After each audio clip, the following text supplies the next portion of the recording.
Bien, voilà, nous nous retrouvons donc pour la première intervention de Benoît Mosser, donc, qui s'achèvera à 12 heures. Donc, comme pour toutes les interventions en général qu'on organise, hein, la première demi-heure est consacrée à l'intervention du spécialiste, du scientifique, et puis l'autre partie de l'heure à vos questions. Donc, il se prêtera au jeu des questions-réponses. Alors, Benoît Mosser, que je n'ai pas présenté tout à l'heure, mais j'ai le plaisir maintenant de le faire, est professeur à l'Observatoire de Paris.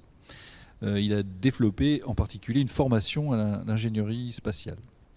Et il est physicien stellaire et astérosismologue. Il écoute la musique des étoiles. Ça, c'est intéressant. Hein. Souvent, on évoque les aspects pluridisciplinaires. Eh bien là, c'est un bel exemple.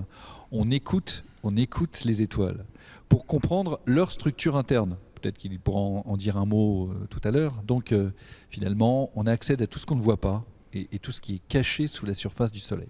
Voilà, donc j'ai le plaisir de donner maintenant la parole à Benoît Mosser. À toi, Benoît.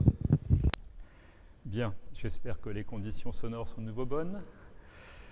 Alors, le titre de cette présentation, Sage comme une image, point d'interrogation, les images, passage vers la démarche scientifique, c'est en fait un peu une lecture personnelle de réflexion éveillée par le concours, aussi bien dans la préparation du concours que en voyant sa réalisation par les belles œuvres que nous ont proposées les élèves.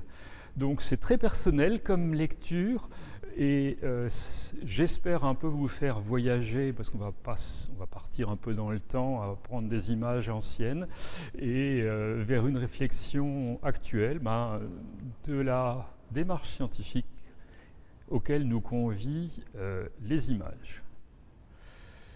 Je commence par un exemple avec une image, ici composite, et une légende. Et ici, on voit Jupiter, des images composites construites à partir de mesures dans différentes bandes de longueur d'onde. On devine qu'il y a une information compliquée à traiter.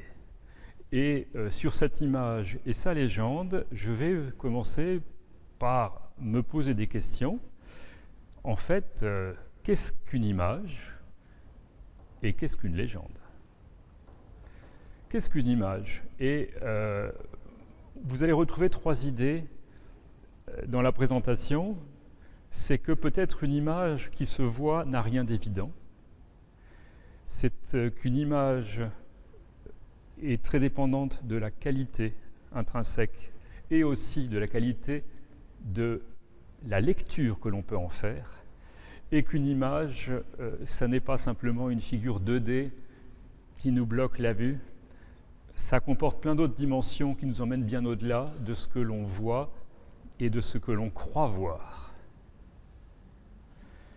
Une image est souvent légendée, et en fait, il y a une légende qui accompagne l'image. Mais qu'est-ce que c'est qu'une légende ? Je suis allé voir la définition que nous propose le Larousse, et ça nous dit que le mot légende a de multiples significations. Je ne les ai pas toutes reproduites, mais la première signification, ce n'est pas la légende qui accompagne la figure, c'est la légende, le récit à caractère merveilleux, que l'on connaît tous parce qu'on a écouté des légendes lorsqu'on était petit. Et voilà, on sait très bien qu'une légende, c'est de l'imagination, c'est de l'invention poétique. Ça a peu à voir avec les autres définitions du mot légende qui nous intéressent ici pour une œuvre, une figure scientifique, pour une image, savoir ce que ça représente et ce que ça représente ici une image, ou ce qui est représenté et quelles conventions sont utilisées pour représenter cette image, si c'est une image traitée.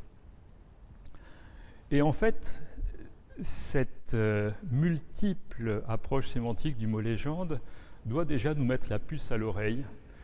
Il y a plus...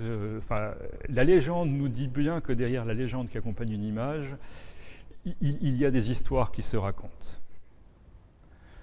On peut simplement, pour s'en persuader, revenir à la façon dont nos anciens excusez-moi, avec la présentation de ce matin, je suis déjà un peu fatigué, percevaient le ciel et représentaient les constellations.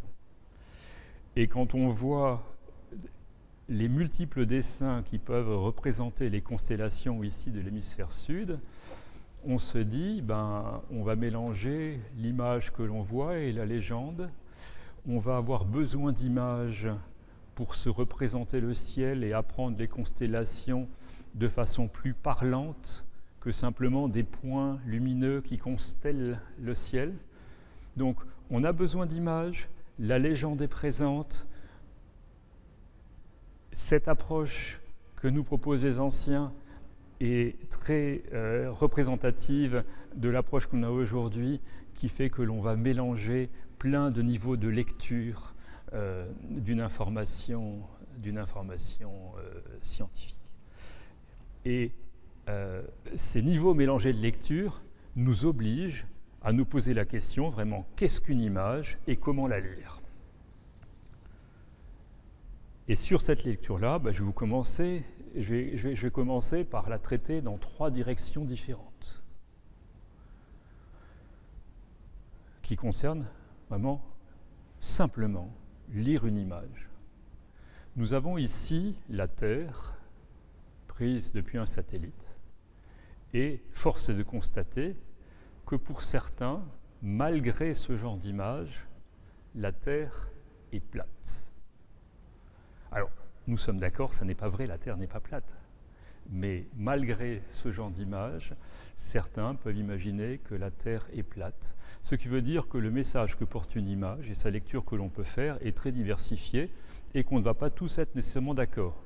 On peut se mettre d'accord que certains ont plus raison que d'autres, mais on se rend compte de la difficulté simplement de lecture d'une image simple, parce qu'on peut remettre en question ses conditions d'acquisition, on peut remettre en question ce qu'elle représente.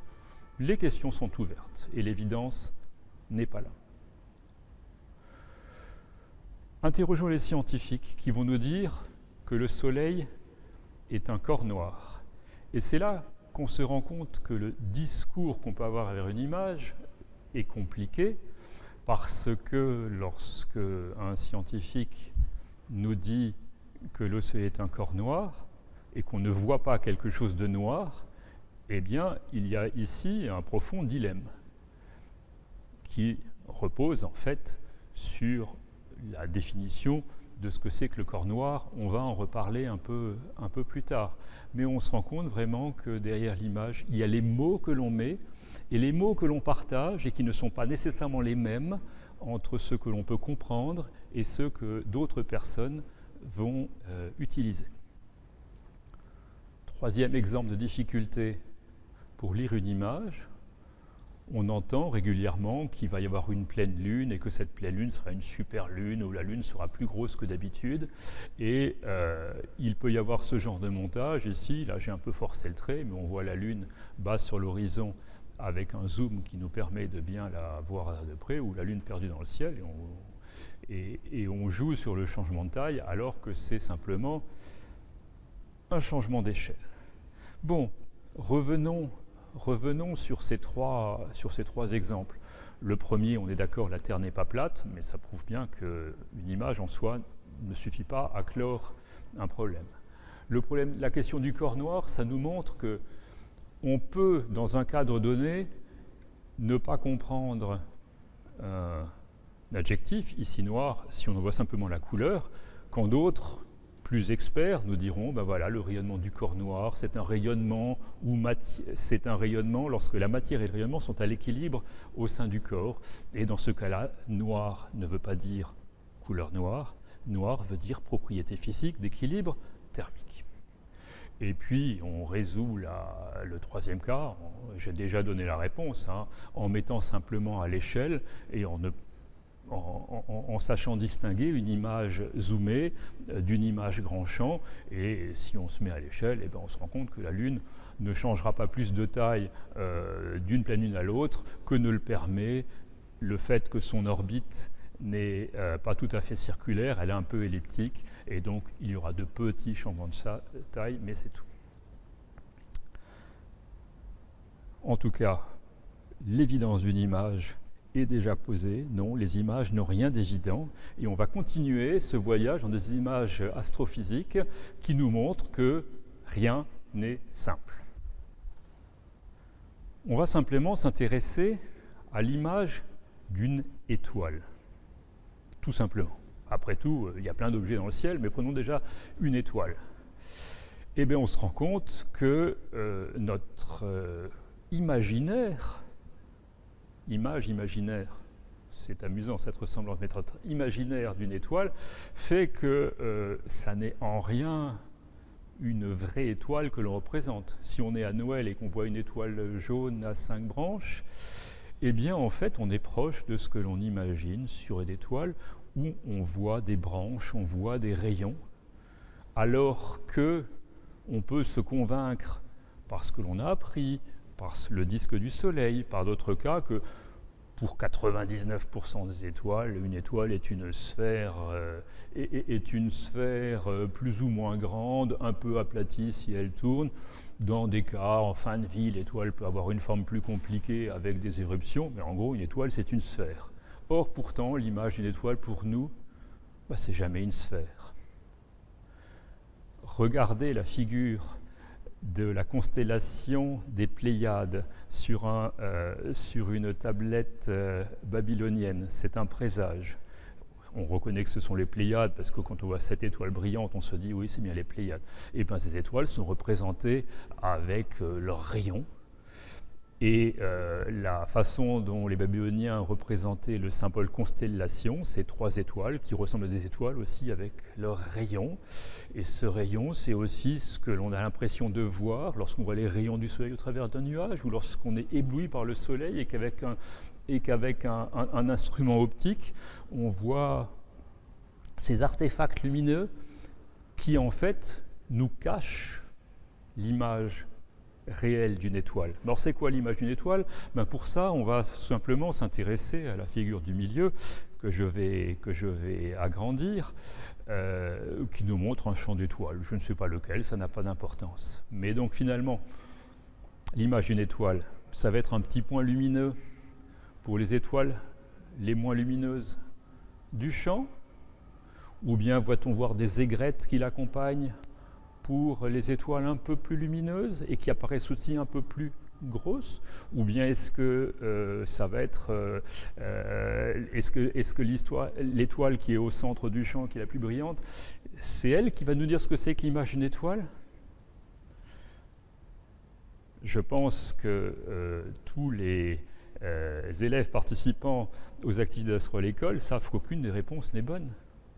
Ce que l'on voit là ici des étoiles, ce n'est pas leur image, c'est une réponse compliquée où l'optique joue, il va y avoir de la diffraction, où l'optique joue encore, il va y avoir les défauts, de l'instrument d'acquisition, où l'électronique du détecteur va jouer, qui va rendre l'image plus empâtée pour une source lumineuse, simplement parce que les photoélectrons qui sont créés par le détecteur bavent d'un pixel à l'autre, de l'un à l'autre. Voilà. Aucune de ces représentations-là n'est l'image d'une étoile, et on se rend bien compte que même dans ce cas-là très simple, il faut se méfier de ce que nous disent les images, parce que vraiment, il y a derrière de la physique, plusieurs champs physiques, du traitement du signal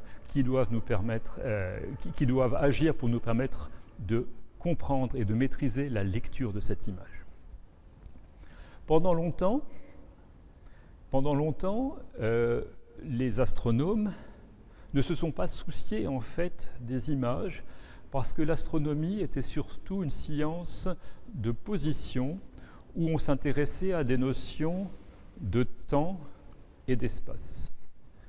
Vous avez ici à gauche un des plus magnifiques observateurs qu'on ait jamais fait, Tycho Brahe, qui observait à l'œil nu.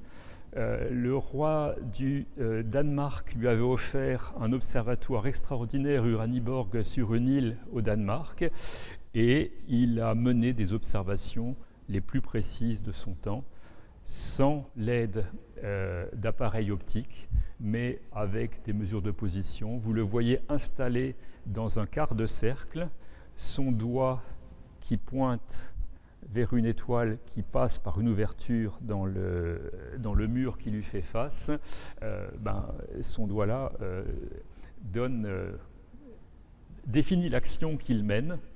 Il ne la faisait pas au doigt, il le faisait avec des stylets, mais qui est de bien localiser le passage d'une étoile au méridien. Donc au méridien lorsqu'elle culmine en fonction de sa position dans le ciel. Et Dieu sait si ces observations étaient importantes, parce que c'est la qualité des observations de Tycho Brahe qui ont permis à Kepler, et c'est la figure de droite, d'énoncer ces fameuses lois. Et là, Kepler nous propose une image, un dessin qui illustre ces lois, mais ce n'est pas une image qui a été prise, c'est une image qui résulte d'une profonde réflexion pour arriver à comprendre l'orbite de Mars. L'orbite de Mars est c'est le cercle le plus étendu de ce diagramme. L'orbite de Mars, vue dans des conditions où on commençait à comprendre, à le faire, à l'époque où Kepler a travaillé, avec le Soleil au centre des différentes orbites. Nous avons sur ces orbites, en fait, on a Mercure, on a Vénus, on a la Terre. Et ce travail de Kepler, cette image de Kepler, est une image intellectuelle qui montre son raisonnement, où il y a,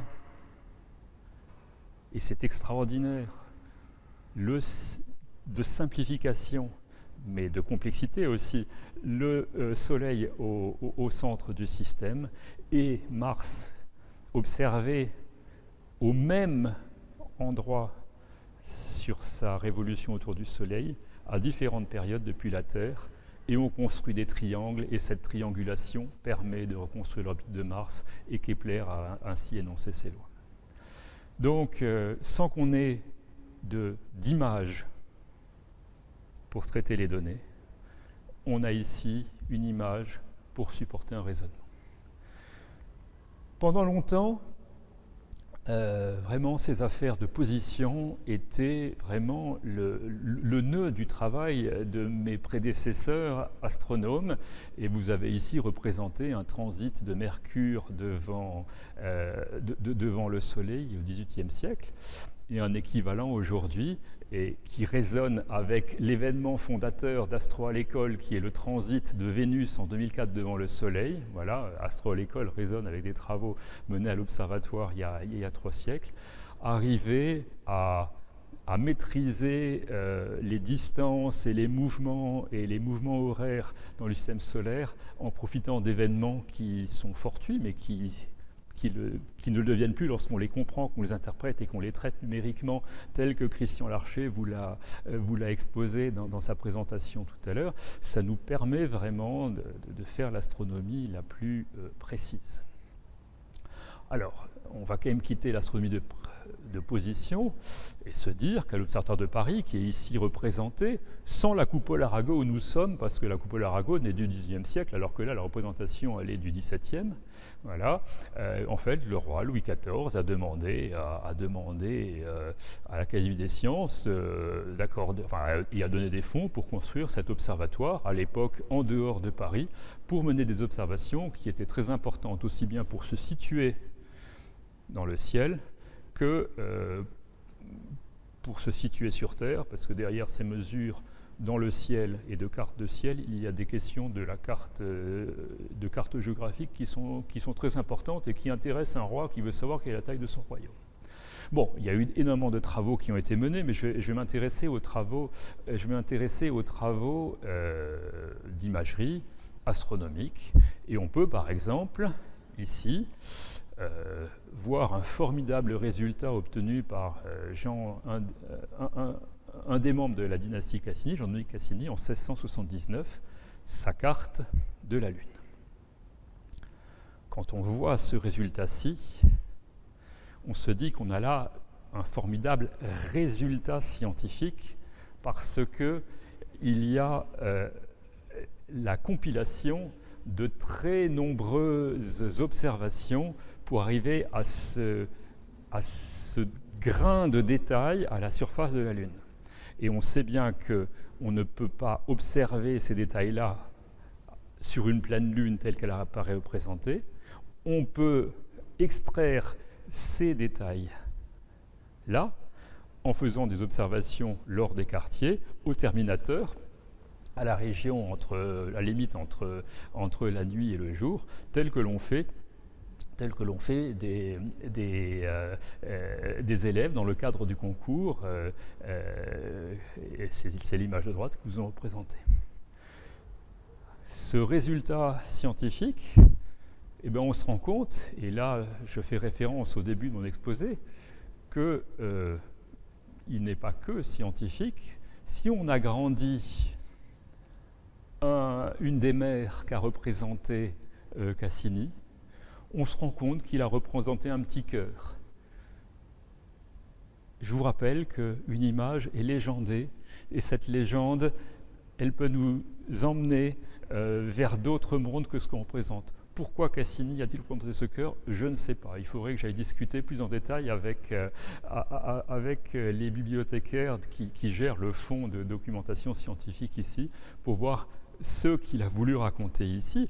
Et on se dit qu'il y a des histoires claires, parce qu'il y a un autre agrandissement sur un petit motif entre une mer lunaire et un bord, nous montre le visage et les cheveux au vent d'une femme. Alors je ne sais pas qui est cette femme-là, je ne sais pas comment l'imagination de Cassini a travaillé, je ne sais pas ce qu'il a voulu dire, mais il a voulu nous dire des choses, et on se rend compte que le formidable résultat scientifique qu'est cette carte de la Lune ne doit pas nous faire oublier que derrière ce travail scientifique, il y a un humain qui a mis plein d'autres choses que ce que l'on peut voir d'un premier abord dans son œuvre. Vous aurez compris avec cette carte de la Lune, ou ici avec une représentation dans la nébuleuse d'Orion, qu'à l'époque, imager, c'est dessiner. Alors que Orion, vu par des élèves dans le cadre d'Astro à l'école, pour eux, imager, c'est prendre un cliché.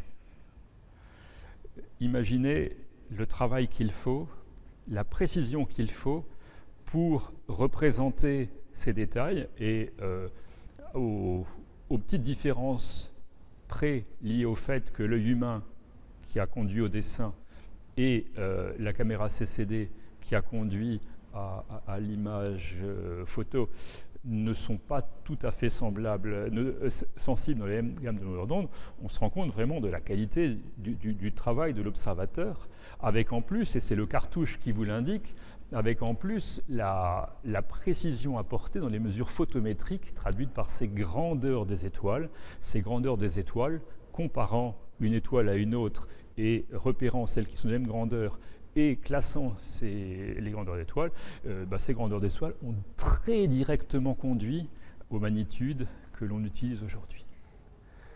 On se rend compte que imager, c'est dessiner, mais ça peut être très précis, c'est l'ouverture à un monde scientifique très performant. Si on avance dans le temps, à l'Observatoire de Paris, se sont développés des outils de plus en plus perfectionnés pour des mesures de temps et de position plus précises, mais aussi pour des images plus précises. Je ne vais pas développer cet aspect-là dans mon exposé parce que vous aurez un aperçu bien plus détaillé par Joanne Mazoyer à 14h cet après-midi. Mais mon discours va être de dire que la complexification des moyens et l'amélioration des moyens ne nous a pas aidé à résoudre le problème de la difficulté de la lecture d'une image. Voyons par exemple une affaire célèbre dans la deuxième partie du XIXe siècle, lorsque, suite aux travaux de Schiaparelli, lui et plein d'autres astronomes ont vu sur Mars des canaux. Les canaux ici vont se représenter par ces traits grisés. Et Schiaparelli était convaincu que ces observations conduisaient de toute évidence à une structure complexe de canaux sur Mars.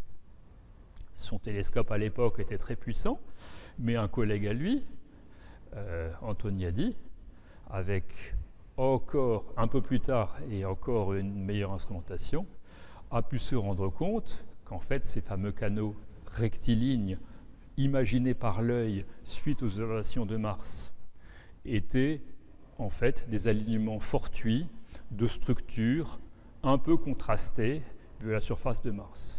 Dites-vous bien que là, le schéma est très trompeur parce que lorsqu'on observe Mars à l'œil, les différences de contraste que l'on peut voir sont bien plus fines et bien plus ténues que ce que rendent compte ces images.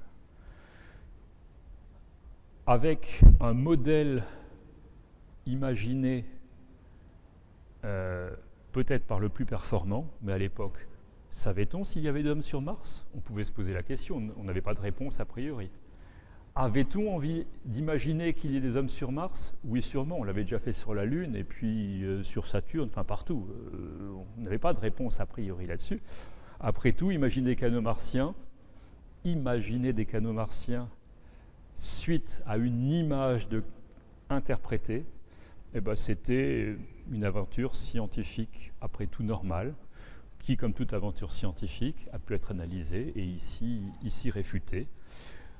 Il faut dire qu'Antoniadi était un très bon observateur avec du très bon matériel qui a vu avant plein d'autres des phénomènes tels que ici des structures d'ombre liées à des développements d'ondes dans les anneaux de Saturne. Et il nous apprend, Antoniadi, que un bon observateur qui n'interprète pas au-delà de ce que l'on peut raisonnablement interpréter est quelqu'un d'extrêmement performant. Mars, en fait, nous a réservé plein de surprises, et même avec une observation moderne, parce que là, on est en 1976, c'est Viking. Qu'est-ce qu'on découvre sur Mars? Un rocher qui, c'est pas possible, à figure humaine.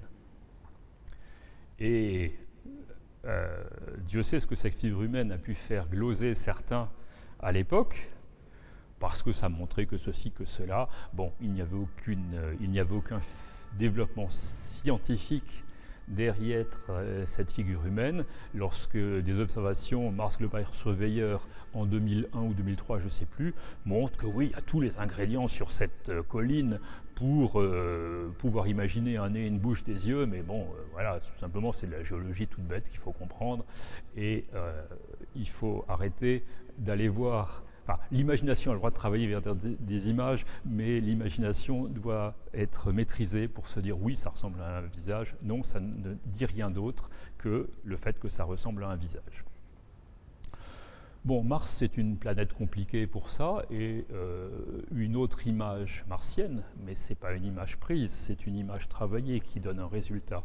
Et ce résultat ici, c'est tout simplement la topographie martienne avec des hauteurs et des creux de plus ou moins 8 km par rapport à une surface de référence moyenne. Donc cette image-là a aussi fait couler beaucoup d'encre. Vous comprenez que pour arriver à obtenir une carte d'altitude sur Mars comme ceci, il y a eu plein d'images qui ont été prises, et là on voit un résultat qui résume simplement sur une planisphère martienne, qui résume tous ces résultats.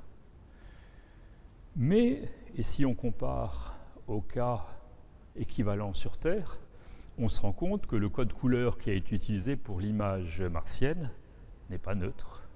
Sur Terre, on a l'habitude de voir les océans en bleu, et puis plus ils sont profonds, plus le bleu est profond, et puis les plaines en vert, et quand on monte en altitude, c'est marron.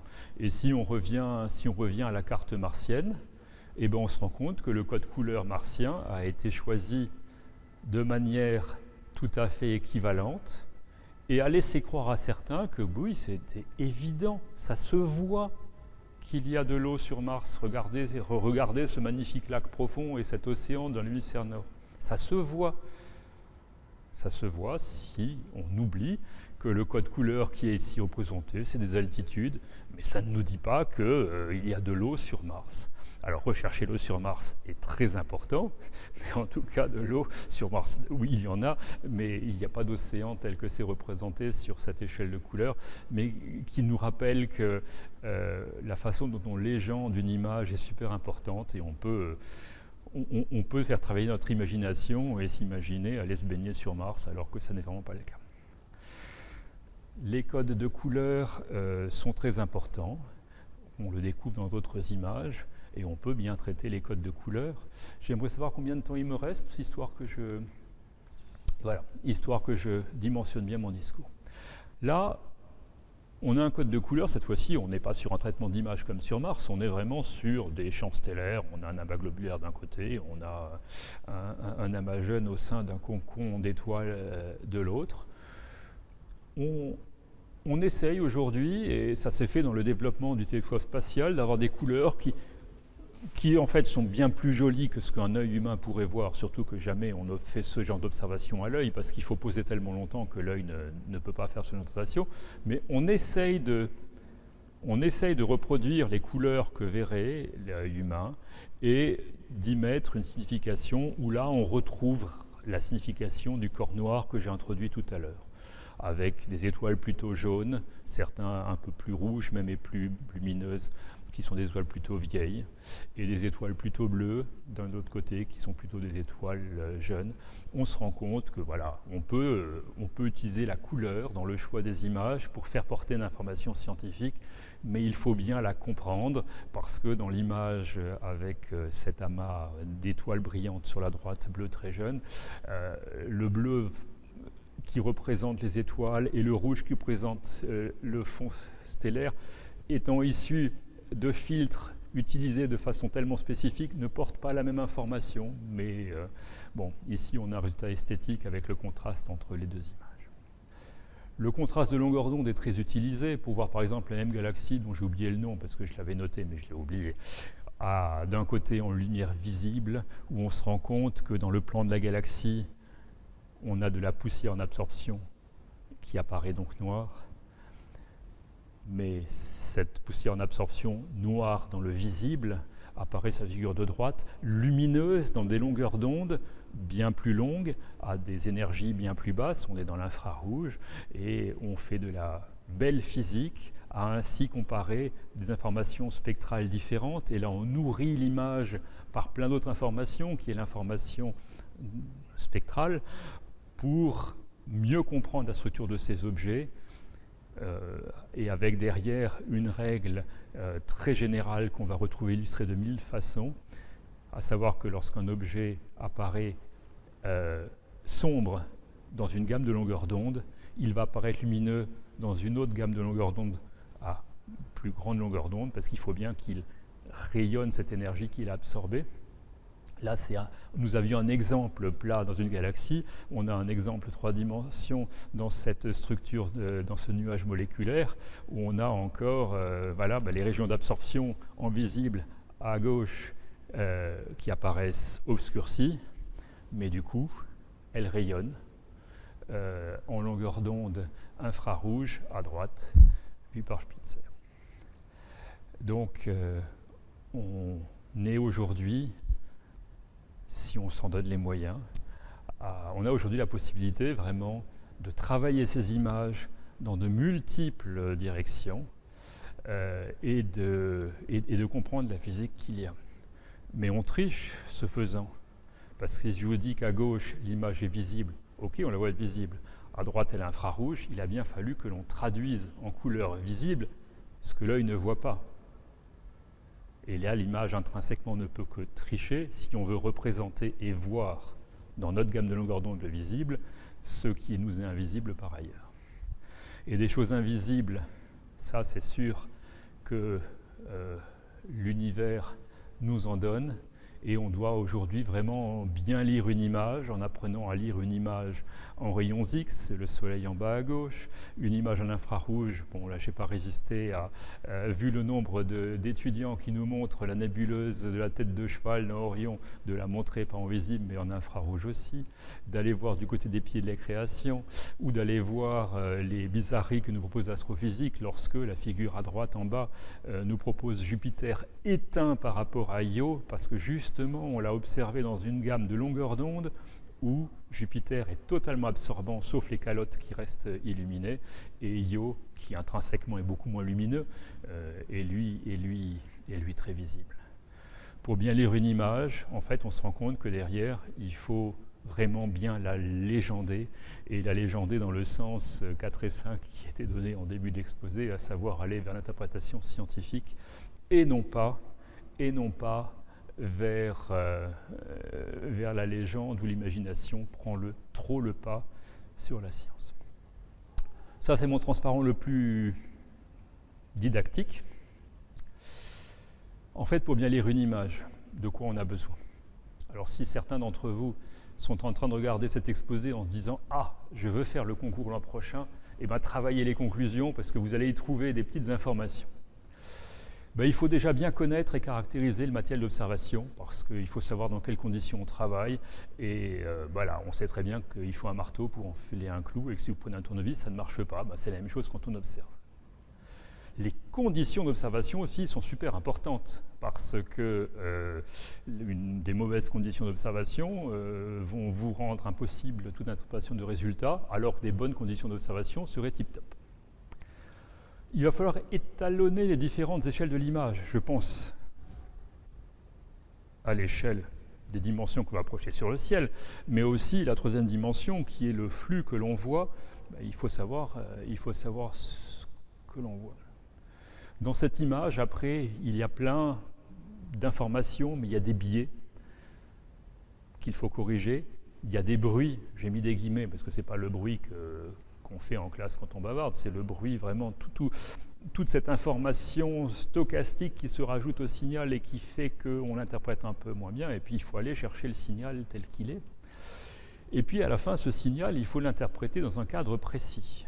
Et il y a deux types de cadres. Si on peut aller sans a priori, et rappelez-vous les travaux d'Antoniadi, il n'y avait pas d'a priori en disant moi je vois des structures dans les anneaux de Saturne, c'est des structures dans les anneaux de Saturne, il ne s'imagine pas ce que c'est, ou bien je vois des choses sur la surface de Mars et ce n'est pas des canaux, c'est des points comme ça, il n'y a pas d'a priori. Ou alors on a un modèle et on fait coller l'observation avec le modèle. Et c'est la démarche scientifique, et puis tant que ça marche, c'est bien. Et puis la démarche scientifique, c'est de pouvoir tester le modèle, voire le réfuter. Et donc, voilà, si votre modèle, c'est qu'il y a des canaux sur Mars, à un moment, il faut bien admettre que ça ne marche pas. Si votre modèle, c'est d'interpréter la photo de la Terre en disant que la Terre est plate, à un moment, il faut quand même comprendre que ça ne marche pas. Et puis après, comme ça, on peut avoir accès à des images compliquées, juste pour vous dire que vous avez Sirius, l'étoile la plus brillante du ciel, représentée à droite avec plein de défauts, tellement Sirius est lumineux, mais n'empêche qu'on arrive à voir son compagnon Sirius B qui est 10 magnitudes moins lumineux, et il est juste extrait de l'image. Et puis vous avez aussi une image qui est un oxymore en bas à droite, qui est l'imagerie d'un trou noir, et il y aurait encore un exposé d'1 heure à faire pour comprendre ce genre d'image.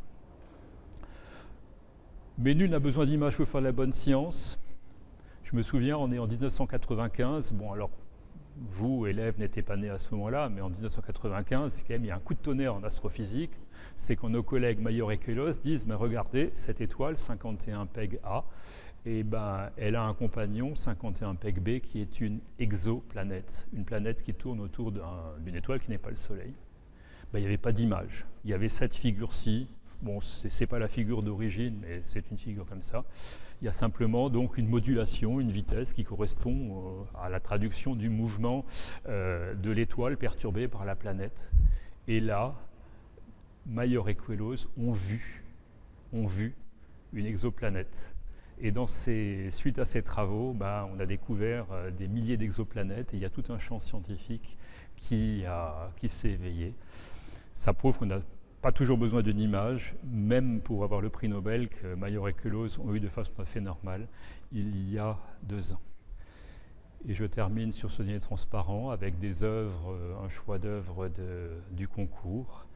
Je termine donc ma réflexion sur ce que c'est qu'une image, combien c'est difficile à lire, comment on peut s'y prendre bien, s'y prendre pas bien, comment on peut faire appel et on doit faire appel à des experts pour aider à la lecture d'une image, et comment à la fin on a toujours le droit d'imaginer des choses derrière une image, mais dans le cadre scientifique, l'imagination, c'est bien pour se projeter dans la science, mais ça doit être régulé pour ne pas dire non plus n'importe quoi.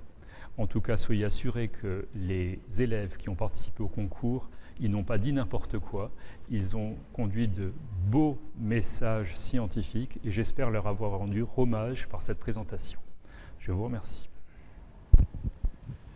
Merci beaucoup Benoît. Donc nous allons faire 3 minutes de pause, mais je vous rappelle qu'il faut que vous posiez vos questions dans la fenêtre de chat. Alors il faut ouvrir une nouvelle fenêtre, hein. Vous avez un petit pictogramme là qui s'appelle chat, donc cliquez dessus, ça ouvre une nouvelle fenêtre de navigation et c'est là-dedans qu'il faut poser vos questions. On se retrouve dans 3 minutes. Allez, à tout de suite.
Bien voilà, nous nous retrouvons donc pour la séance des questions. Alors, je vais attaquer en direct, hein, donc Benoît. Première question sur les variations qu'on peut remarquer justement sur les représentations du ciel selon les cultures et voire même l'histoire, le temps. Alors là, c'est une question qui m'amène aux limites de mes connaissances, de mes compétences, et je vais limiter ma réponse pour éviter de dire trop de bêtises. J'ai eu l'impression, en voyageant un peu ou en lisant des bouquins étrangers, que les constellations que l'on voit dans le ciel sont souvent les mêmes. La Grande Ourse, les étoiles de la Grande Ourse, les étoiles de la Petite Ourse, Orion, et ben, les différentes civilisations les réunissent de la même façon et les distinguent donc des autres constellations. Mais la façon dont on les représente, elle est très différente. Et là où certains voient des ours, et beaucoup de civilisations voient des ours parce que ça date d'il y a très longtemps, cette représentation des ours, et je crois que des Mésopotamiens en parlaient déjà. D'autres n'y voient pas des ours et parleront simplement de la casserole ou parleront d'autres animaux. Donc, le dessin représenté par les constellations sont assez univoques parce que l'œil va faire les mêmes associations, mais l'image que l'on met derrière ces dessins, elle, va pouvoir être différente. Je m'arrête là dans ma réponse parce que je suis vraiment perdu dans mon domaine de connaissances. Alors, retrouvons ton domaine. Est-ce qu'on peut voir la couleur ou les couleurs des étoiles à l'œil nu ? Alors, à l'œil nu, oui, on peut voir très bien la couleur des étoiles. Alors, ça dépend déjà de la qualité que l'on a de son œil. Si moi, je regarde avec mon œil gauche et avec mon œil droit, je ne vois pas les mêmes couleurs. Et souvent, c'est le cas d'entre nous, parce que pour voir les couleurs, ça veut dire qu'on a des pigments, les différents types de pigments sur la rétine qui sont bien sensibles, et nous sommes très égaux. Mais on s'apercevra quand même que dans le ciel, Aldébaran ou Antares ou Bételgeuse tireront quand même vers quelque chose qu'on va toujours pouvoir appeler le rouge. On se rendra compte que Sirius sera toujours très blanc et que si on a envie de voir des étoiles bleues, on ira voir du côté de Rigel dans Orion. Donc on peut voir les couleurs. Et si on prend un petit télescope et qu'on pointe une étoile double comme Albireo, eh ben, on peut se rendre compte que vraiment l'une va être plutôt rouge et l'autre va être plutôt verte, si je ne me trompe pas pour Albireo. Ça fait longtemps que je ne l'ai pas observé. Oui, on voit les couleurs, mais on n'a pas avec l'œil, on ne peut pas avoir après la précision d'un traitement d'image qui va un peu tricher sur les couleurs, ou alors la vraie précision que va apporter la spectrométrie étant la capacité que l'on a vraiment à analyser la lumière bande de couleur par bande de couleur. Alors une question là pour les futures équipes qui vont concourir au concours d'Astro à l'école. Est-ce qu'il y a une période idéale pour faire de belles photos du ciel ? Alors là, c'est toi, Jean, qui devrais répondre à cette question parce que tu as beaucoup plus observé que moi. En région parisienne, j'ai quand même une expérience parce que j'ai emmené beaucoup d'étudiants observés. Oui, l'hiver est une bonne période pour observer. Bon, d'abord parce que je sais, il fait nuit plus tôt, ça c'est bête à dire. Mais certaines observations en région parisienne se mènent bien avec un léger voile de brume qui, bien sûr, va interdire l'observation d'objets peu lumineux, mais va correspondre à une atmosphère très calme avec des bonnes qualités d'image. Il est aussi important, lorsqu'on observe, de prendre son temps, parce qu'un instrument qui n'est pas mis en température va donner des images floues parce qu'il y a des équilibres thermiques qui ne sont pas faits entre l'instrument et l'atmosphère et ça turbule. Donc il faut prendre le temps d'avoir des instruments qui sont en température. C'est une bonne condition.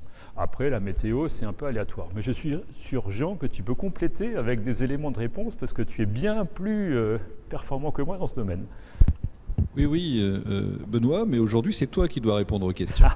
Donc, on continue. On aura l'occasion, de toute façon, je pense, au cours des jours et des semaines qui viennent, d'apporter des éléments complémentaires pour aider justement les équipes à mener leurs actions.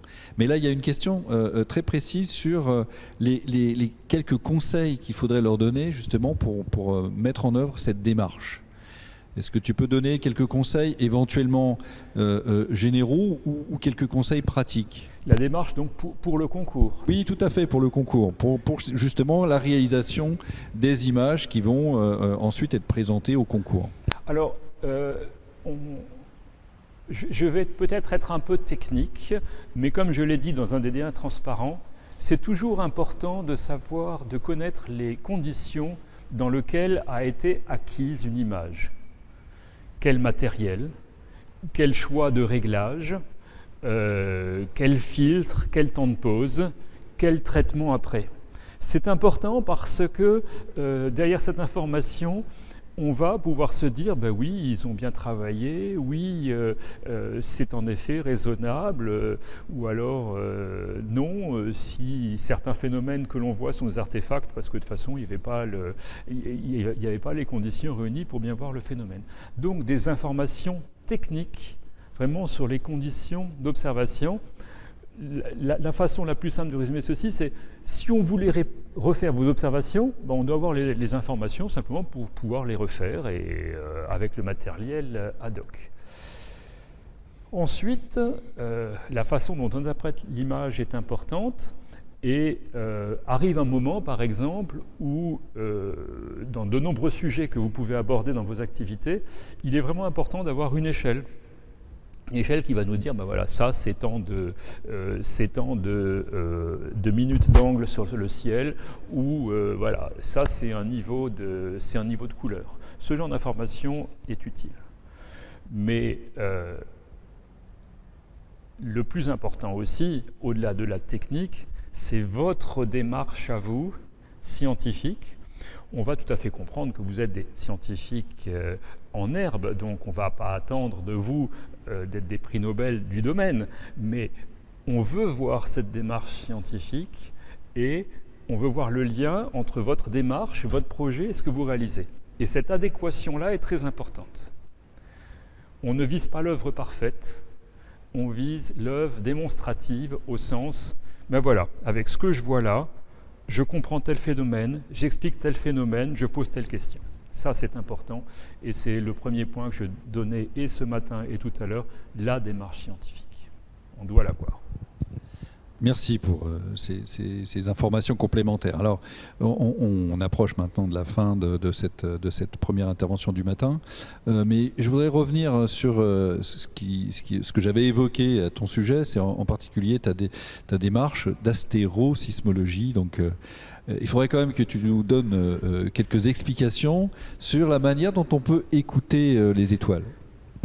Alors, quand on dit écouter les étoiles, évidemment, c'est une façon de voir les choses. Mais je vais réaliser, je suis là au milieu de la coupole, trop loin d'un mur, où je vais faire là. Je ne sais pas si vous allez entendre, avec mon micro-cravate, vous pouvez m'entendre ici. Vous voyez, je toque et j'entends un son très clairement, ceci, c'est du bois, ça sonne comme du bois. Bon. On pouvait le voir, ça se voit directement. Mais imaginez le même son dans d'autres conditions là. Hein. Là c'est du métal, là c'est du plastoc. Je vais pas tomber, je ne vais pas développer. Et puis sur un mur que vous ne connaissez pas. Et alors attendez, Jean me montre quelque chose, mais je ne sais pas où aller. Ah oui, d'accord. Ok, excusez-moi. Donc, imaginez que sur un mur où il y a du papier peint, je veux percer un trou, et là vraiment, je ne vois pas ce que c'est que le mur. Ben, je le toque, et ça fait l'impression, et selon que le son est sourd, il est mat, il est clair, je saurai la difficulté que j'ai à percer ce mur que je ne vois pas parce qu'il y a le papier peint devant. Donc, des ondes sonores qui se propagent dans un corps me donnent plein d'informations sur la structure du corps. Ben, la stérosismologie, c'est ça. Ce sont des ondes sonores qui se propagent à l'intérieur de l'étoile, que je ne vois pas comme ondes sonores, mais donc elles vont affecter la surface de l'étoile, et c'est la façon dont elles affectent la surface de l'étoile que je vais interpréter, soit par des petites variations de lumière de l'étoile, soit par des petites variations Doppler, c'est-à-dire des vitesses que je peux mesurer à la surface de l'étoile. Et donc, cette information lumineuse que l'on capte depuis le sol ou depuis l'espace, cette information lumineuse rend compte de l'information sonore des ondes à l'intérieur de l'étoile, et ces ondes à l'intérieur de l'étoile, alors vraiment, elles sondent l'intérieur de l'étoile comme on l'a fait en toquant ici différents objets, et elles nous racontent ce qu'elles y ont vu. Et elles nous disent, par exemple, dans le cas d'une étoile évoluée, si c'est de l'hélium ou de l'hydrogène qui est en fusion. Elles nous disent très facilement, avec des petits paramètres simples, quelle est la masse et quel est le rayon de l'étoile. Avec un modèle derrière, on peut avoir un âge des étoiles. Et donc la stérosismologie, en fait, nous a permis, pour avoir, sur des étoiles du champ, on appelle l'étoile du champ une étoile tout simplement toute seule, pas une binaire, pas une étoile pas compliquée. Ça nous donne donc sa masse, son rayon, et avec un modèle, son âge et son statut évolutif de manière la plus précise que l'on puisse imaginer. Dans le champ scientifique qui est la physique stellaire, on est passé avec la stérosismologie à réduire des barres d'erreur sur les masses et les rayons d'une étoile normale qui étaient des barres d'erreur de l'ordre d'un facteur 3 en masse à des barres d'erreur de l'ordre de 10%. 3, c'est 300%. 10%, vous voyez le gain qu'on a eu avec la stérosismologie depuis qu'on a des mesures spatiales. On a, depuis 2006, c'est le satellite du CNES COROT, et 2009, le satellite de la NASA Kepler. On a vraiment fait de gros progrès dans ce champ-là. Voilà, et puis on va quand même prendre quelques instants. Est-ce que tu peux nous dire, avec quelques mots, le lieu où nous nous trouvons, Benoît ? Et en particulier, donc, cet instrument qui se trouve derrière toi, derrière nous. Comme je l'ai expliqué tout à l'heure, l'astronomie qui était importante à l'époque de Louis XIV, qui a créé l'Observatoire de Paris, c'était une astronomie de position. Arago, au Xe siècle, s'est dit oui, mais il faut de bonnes conditions d'image, et donc il a construit la coupole Arago sur l'aile est du bâtiment, et cette coupole, elle fait à peu près une douzaine, 15 mètres de large, autant de haut, et elle abrite une lunette d'une quarantaine de centimètres, qui a posé plein de soucis parce que son optique n'était pas très bonne et puis elle a été très vite dépassée, mais elle permettait de faire des observations ici à Paris. Ces observations n'ont pas duré très longtemps parce qu'au même moment, Paris s'agrandissait et l'Observatoire de Paris, en fait, qui était à la campagne, s'est retrouvé dans Paris. On est au cœur du 14e arrondissement maintenant, et du coup l'Observatoire de Paris s'est déplacé sur le site de Meudon. À l'époque, c'était la campagne. Maintenant, Meudon, c'est la banlieue. Et en fait, cette coupole Arago, ça représente au Xe siècle cette compréhension du fait qu'il faut de meilleures observations, qu'il faut de meilleures images et qu'il faut se passer dans les bonnes conditions. Et donc, ça nous a conduit à l'Observatoire de Paris à Meudon. Et puis ensuite, on est allé au milieu du XXe siècle à observer dans les Pyrénées, au pic du Midi ou en Haute-Provence. Et puis, fin du XXe siècle, on est allé observer avec des plus gros télescopes de 4 mètres. Alors, vous voyez, là, on a 40 cm. 4 mètres, c'est 10 fois plus grand. C'est 100 fois plus de lumière que l'on peut recueillir. Les télescopes de 4 mètres, le plus fameux et celui qui a donné les meilleures qualités d'image, ça reste le télescope Canada-France-Hawaï à Hawaï. Et il y a son alter ego au Chili. Et puis maintenant, on n'est non plus dans la classe des 4 mètres, on est dans la classe des 10 mètres qui sont aujourd'hui en préparation. Et cet après-midi, Joanne Mazoyer vous parlera de la classe des télescopes de 40 mètres qui va entrer en service très bientôt et avec lesquels on gagne plus de détails, plus de précision, plus de profondeur vers les objets les moins lumineux. Eh bien, merci donc Benoît Mosser pour cette transition. On achève donc la matinée d'aujourd'hui. On se retrouve tout à l'heure à 14h pour la suite donc des interventions et nous retrouvons, comme vient de le dire Benoît, Johan qui va nous parler de l'avenir des images. Voilà. Allez, on fait une pause, la pause méridienne. Tiens, on va en profiter puisqu'on est dans un observatoire. On fait la pause méridienne et on se retrouve donc à 14h. Alors, même je peux vous dire, dès 13h30, vous pourrez vous connecter pour régler les niveaux du son et faire des tests, les derniers tests avant l'ouverture de l'intervention de 14h. Voilà, allez, bon appétit à tous et à tout à l'heure.